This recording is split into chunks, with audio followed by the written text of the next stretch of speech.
देख रहे हैं स्टार न्यूज और मैं हूं आपके साथ पल्लवी तिवारी। अपने उत्तर प्रदेश में आप सभी का स्वागत है। बुलेटिन की शुरुआत करेंगे पहली खबर से। पहली खबर उत्तर प्रदेश के बाराबंकी से सामने आ रही है। बाराबंकी में खेलते वक्त गड्ढे में गिर गया एक युवक। उत्तर प्रदेश के बाराबंकी से खबर सामने आ रही है। बाराबंकी के थाना लोनी कटरा क्षेत्र पंडितपुरवा गांव का पूरा मामला है, जहां खेलने के दौरान तालाब के गड्ढे में गिरकर एक युवक की मौके पर ही मौत हो गई। वहीं दूसरा युवक घायल हो गया। ग्रामीणों ने घायल युवक को इलाज के लिए सीएचसी त्रिवेदीगंज भेज दिया है, जहां युवक का इलाज किया जा रहा है। वहीं परिजनों का रो रो कर बुरा हाल हो गया है। साथ ही हादसे की खबर सुनकर ग्रामीणों में हड़कंप मच गया है। गड्ढा खुदा था काफी दिनों से, वहीं खेल रहे थे बच्चे। ऊपर से गागार फटी और मिट्टी के नीचे दब गए। एक बच गया, दो बच गए, एक ऑन स्पॉट खत्म हो गया। गड्ढा खुदा था काफी। मथुरा में प्रदेश के ऊर्जा मंत्री ने लगाई जन चौपाल। उत्तर प्रदेश के मथुरा से खबर है। आपको बता दें कि प्रदेश के ऊर्जा मंत्री ने जन चौपाल लगाई है। जी हां, उत्तर प्रदेश के मथुरा से खबर सामने आ रही है। प्रदेश के ऊर्जा मंत्री ने जन चौपाल लगाई है। मथुरा प्रदेश के ऊर्जा मंत्री श्रीकांत शर्मा ने अडींग में जन चौपाल लगाई। आपको बता दें कि मथुरा के गोवर्धन के गांव अडींग में यूपी पंचायत चुनाव को लेकर बीजेपी जोर शोर से प्रचार में जुटी हुई है। बीजेपी की कोशिश है कि 2022 के विधानसभा चुनाव से पहले होने वाले इन पंचायत चुनाव में भी ज्यादा से ज्यादा सीटें वह जीते, जिससे चुनाव से पहले जनता के बीच पार्टी के पक्ष में संदेश जाए। इन पंचायत चुनाव के लिए बीजेपी जोरों शोरों से जुटी हुई है। इसी को लेकर गोवर्धन के गांव अडींग में प्रदेश के ऊर्जा मंत्री श्रीकांत शर्मा ने चौपाल लगाई, जिसमें मंत्री ने ग्रामीणों को सरकार की योजनाओं से अवगत कराया और चौपाल के दौरान आई ग्रामीणों की शिकायत को संज्ञान में लेकर जल्द ही निस्तारण कराने का आश्वासन दिया। आपको बता दें कि जिला पंचायत वार्ड में बीजेपी की बैठकें करने के बाद ग्राम सभा स्तर पर ग्राम चौपालों की शुरुआत करने की योजना है, जो कि 18 मार्च तक चलेगी। बीजेपी ने इसे नाम दिया है ग्राम संपर्क अभियान। उत्तर प्रदेश में कुल बीजेपी ग्राम चौपालें लगाएंगी। कुल 58,194 ग्राम पंचायतें हैं और इन सभी जगहों पर बीजेपी ग्राम चौपाल लगाएगी। इसी दौरान महानगर अध्यक्ष विनोद अग्रवाल, क्षेत्रीय विधायक कारिंदा सिंह सहित भाजपा के तमाम बड़े नेता और कार्यकर्ता मौजूद रहे।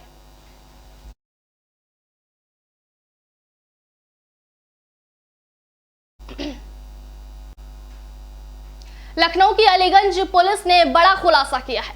उत्तर प्रदेश के लखनऊ से खबर सामने आ रही है। लखनऊ की अलीगंज पुलिस ने दवा व्यवसायी दिनेश अग्रवाल के यहां हुई डकैती का खुलासा किया है। बता दें कि घर का पुराना नौकर अमन उर्फ क्षमाशील निकला वारदात का मास्टरमाइंड। अपने दोस्त सचिन, सूरज और विकास के साथ उसने इस पूरी वारदात को अंजाम दिया था। बता दें कि वारदात को अंजाम देने के वक्त उसने गार्ड को बंधक बनाकर लाखों रुपए लूटे थे। अलीगंज पुलिस ने सर्विलांस और क्राइम ब्रांच की मदद से सभी लुटेरों को गिरफ्तार कर लिया है।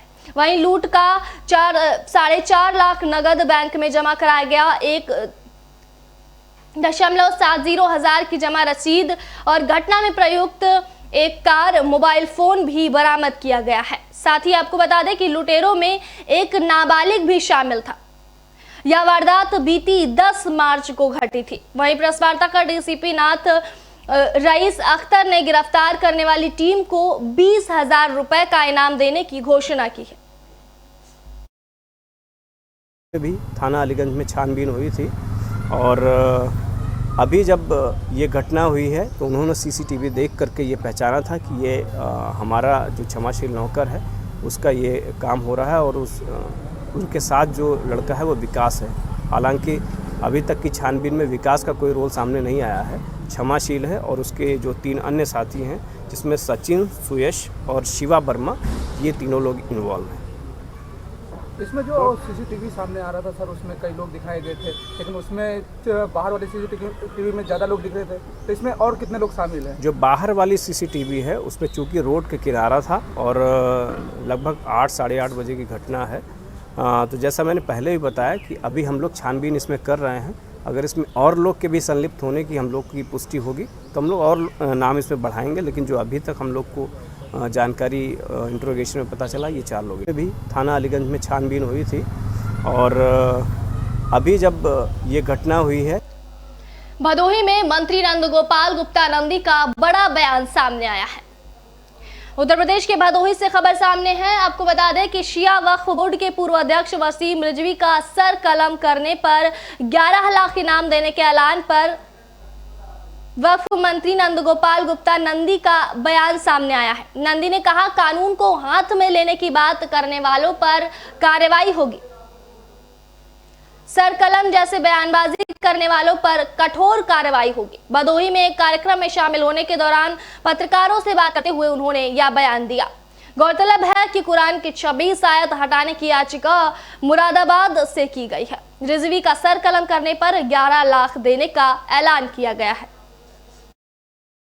निश्चित रूप से अगर कोई भी कानून को हाथ में लेने की बात करता है तो उसके खिलाफ कानून के दायरे में रखकर के सख्त कार्रवाई का एकदम प्राविधान है। निश्चित रूप से उसके खिलाफ कार्रवाई होगी जिसने भी इस तरह की बयानबाजी की। क्या रिजवी जी की तरफ से कोई सुरक्षा वगैरह मांगी गई? रिजवी जी की तरफ से अब रिजवी जी भी बहुत सारे विवादों में विवादित बयान देते रहते हैं। निश्चित रूप से चंदौली में फर्जी MBBS डॉक्टर को पुलिस ने किया गिरफ्तार। उत्तर प्रदेश के चंदौली से खबर है।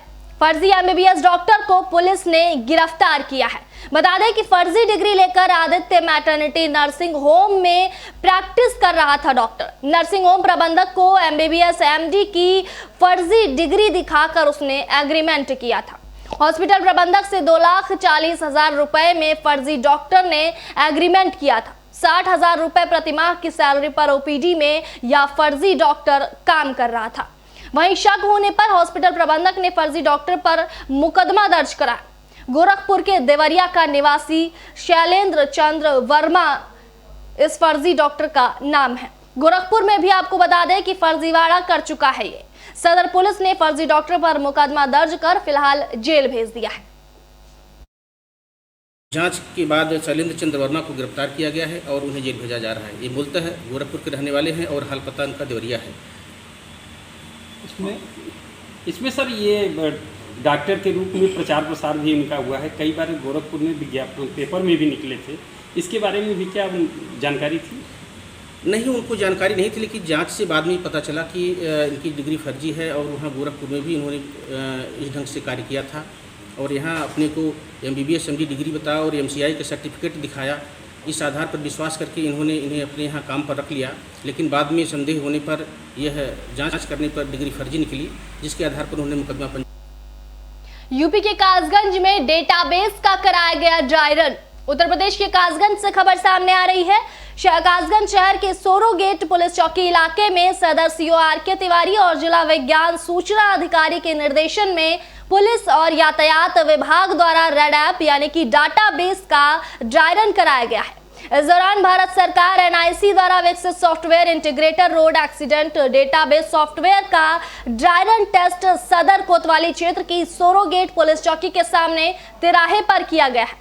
इस ड्राई रन डेमो ट्रायल के दौरान सदर CO RK तिवारी, यातायात प्रभारी गणेश चौहान के अलावा रोल आउट मैनेजर इजहार अली द्वारा सोरो गेट पुलिस रोड पर चलने वाले वाहनों को डेमो के माध्यम से प्रशिक्षण भी दिया गया। साथ ही डेटाबेस तैयार कर हादसों की वजह को भी खंगाला जाएगा, क्यों हुआ और उसके पीछे क्या वजह रही होगी।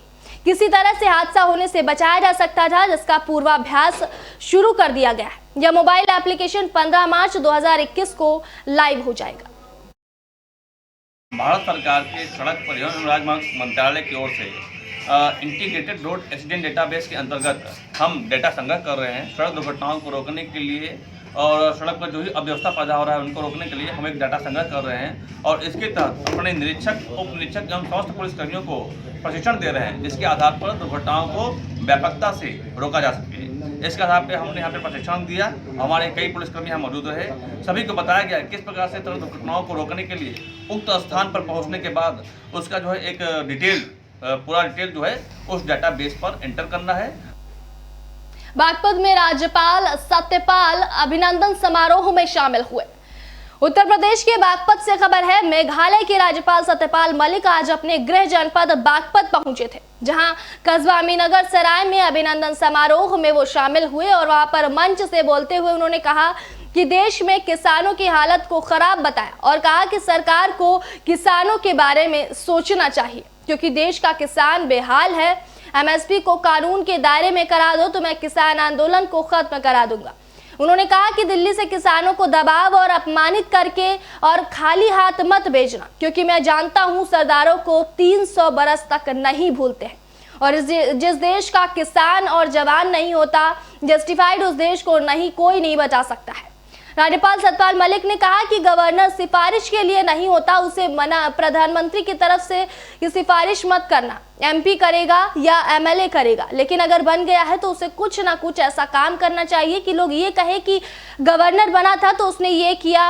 और उन्होंने कहा कि मैं ये यकीन दिलाना चाहता हूं कि किसानों के मामले पर जितनी दूर तक भी जाना पड़ेगा उतनी भी दूर मैं जाऊंगा, क्योंकि मुझे किसानों की तकलीफ मालूम है और किसान बहुत बुरे हाल में है।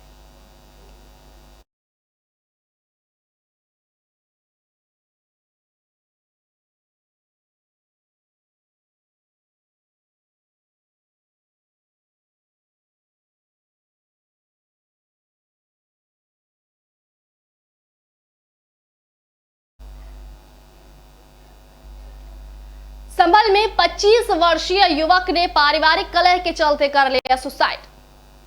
उत्तर प्रदेश के संभल से खबर सामने आ रही है। संभल में पारिवारिक कलह के चलते 25 वर्षीय युवक ने सुसाइड कर लिया। अपने ही घर की छत पर, बता दें कि अपनी ही चिता सजा ली। उपलों से चिता सजाकर पेट्रोल छिड़क कर उसने आग लगा ली। पुलिस ने शव को कब्जे में लेकर पोस्टमार्टम के लिए भेज दिया है। बता दें कि यह यूपी के संभल सदर कोतवाली क्षेत्र का पूरा मामला है। शुभम पुत्र सुरेश, जिसकी उम्र लगभग 24 वर्ष है, के द्वारा पारिवारिक परेशानी के चलते आग लगाकर आत्महत्या कर लिए जाने की सूचना प्राप्त हुई थी। सूचना पर स्थानीय पुलिस द्वारा मौके पर पहुंचकर छानबीन करते हुए मृतक के शव का पंचायतनामा तैयार कर पोस्टमार्टम हेतु भेज दिया गया है। मौके पर जांच के दौरान एक 2 लीटर की मिट्टी के तेल की बोतल व कुछ शुभम पुत्र सुरेश, जिसकी उम्र लगभग 24 वर्ष है, के द्वारा पारिवारिक परेशानी के चलते देवरिया में चौधरी भूपेंद्र सिंह ने व्यायामशाला का किया उद्घाटन। उत्तर प्रदेश के देवरिया से खबर सामने आ रही है। आपको बता दें, देवरिया जिले के पथरदेवा विधानसभा क्षेत्र में व्यायामशाला का उद्घाटन किया गया। उत्तर प्रदेश सरकार के पंचायती राज मंत्री चौधरी भूपेंद्र सिंह ने व्यायामशाला का उद्घाटन किया। इस अवसर पर कृषि मंत्री सूर्य प्रताप शाही, देवरिया सदर सांसद डॉक्टर रमापति राम त्रिपाठी, विधायक काली प्रसाद, विधायक डॉक्टर सत्यप्रकाश मणि त्रिपाठी भी मौजूद थे। एक सवाल के जवाब में पंचायती राज मंत्री चौधरी भूपेंद्र सिंह ने कहा कि आज आवश्यकता है कि प्रत्येक व्यक्ति व्यायामशाला से जुड़े और निरोग और स्वस्थ रहे। उन्होंने यह भी कहा कि भारतीय किसान यूनियन के नेता राकेश सिंह टिकैत भाजपा विरोधी गतिविधियों में लगे रहते हैं। उसे उद्देश्य से वह पश्चिम बंगाल के विधानसभा के आम चुनाव में भाजपा के विरोध में चुनाव प्रचार करने गए हैं। वहीं मुरादाबाद में सपा मुखिया अखिलेश यादव के सुरक्षा कर्मियों द्वारा पत्रकारों पर हुए हमले पर प्रतिक्रिया व्यक्त करते हुए चौधरी भूपेंद्र सिंह ने कहा कि सपा के लिए यह कोई नई बात नहीं है, उस पार्टी का यही संस्कार है। यह घटना लोकतंत्र के लिए शर्मनाक है। अराजकता के साथ हमला करना ये बहुत दुखद है, और लेकिन आप लोग जैसे जानते होंगे समाजवादी पार्टी का स्वभाव है पहले से, और व्यक्ति अपना मूल स्वभाव छोड़ता नहीं। अराजकता, गुंडागर्दी, मीडिया पर हमला, ये उनके स्वभाव में है। लेकिन वो अपने को स्वभाव को बदलें भी तो बदलने की स्थिति उनकी नहीं है। जिस प्रकार का उनका कैडर है तो उसमें सब अराजकता पैदा करने वाले लोग हैं, और हम लोग उनसे इस प्रकार की अपेक्षा। लखनऊ में बड़े इमामबाड़े से शांतिपूर्वक प्रदर्शन शुरू किया गया। उत्तर प्रदेश के लखनऊ से खबर सामने आ रही है। बड़े इमामबाड़े से शांतिपूर्वक प्रदर्शन शुरू किया गया। बता दें कि वसीम रिजवी के खिलाफ ये प्रदर्शन किया जा रहा है। कुरान को लेकर की गई टिप्पणी और याचिका के खिलाफ प्रदर्शनकारी प्रदर्शन कर रहे हैं। प्रदर्शन में सुन्नी शिया उलेमाओं सहित बड़ी संख्या में दोनों समुदाय के लोग मौजूद थे। प्रदर्शन को लेकर पुराने लखनऊ में पुलिस प्रशासन अलर्ट है। वहीं छोटे इमामबाड़े से टीले वाली मस्जिद तक पुलिस ने बैरिकेडिंग कर रखी। बड़े इमामबाड़े के बाहर भारी संख्या में पीएससी के सहित यूपी पुलिस के साथ तमाम अधिकारी मौजूद रहे। वहीं वसीम के खिलाफ लगातार लोगों में गुस्सा बढ़ रहा है। इमामबाड़े सहित आसपास की इमारतों की छतों पर पुलिसकर्मी तैनात किए गए हैं। वहीं आपको बता दें, प्रदर्शन में टीले वाली मस्जिद के इमामे जुलमा मौलाना फजले मन्नान, मौलाना सलमान नदवी सहित कई लोग पहुंचे। वहीं बड़े इमामबाड़ा प्रदर्शन में मौलाना कल्बे जवाद भी पहुंचे।